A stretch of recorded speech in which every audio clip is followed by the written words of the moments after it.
आमचे भीमांना खंद्रे साहेब आहे ना,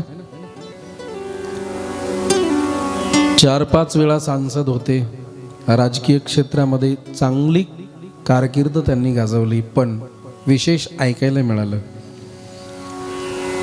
अरे एवढं वैभव असून सुद्धा आयुष्यभर तो महात्मा निर्व्यसनी जगला आणि त्यांना महाराज म्हणूनच अख्खा कर्नाटक ओळखतो. राजा कसा असावा तर राजा असा असावा. हा, कारण राजकीय क्षेत्रामध्ये असून निर्व्यसनी निष्पाप जीवन जगणं फार कठीण आहे, फार कठीण आहे. पण त्यांनी निर्व्यसनी राहून जीवन जगले.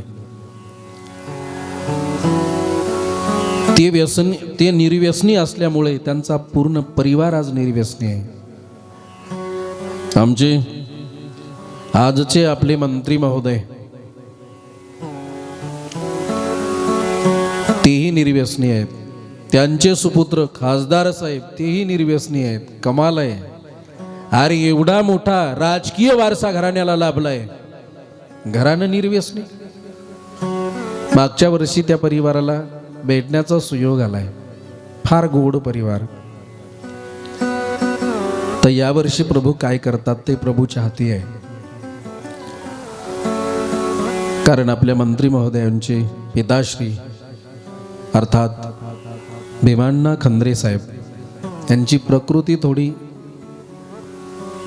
खालावलेली आहे. मला असं वाटतं शतक पूर्ण केलंय. पुढे 100-104 वर्ष काहीतरी वय आहे, 102 वर्ष काहीतरी वय आहे.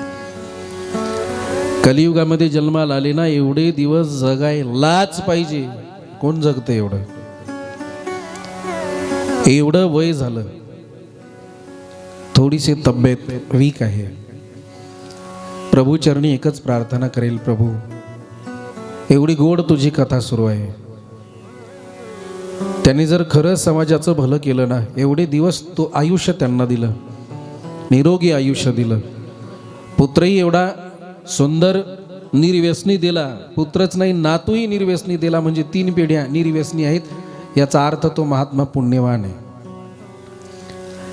त्यांचं उरलेलं आयुष्य आणखी आनंदाने जाऊ. आता ते थोडेसे वीक आहेत, थोडी तब्येत डाऊन आहे.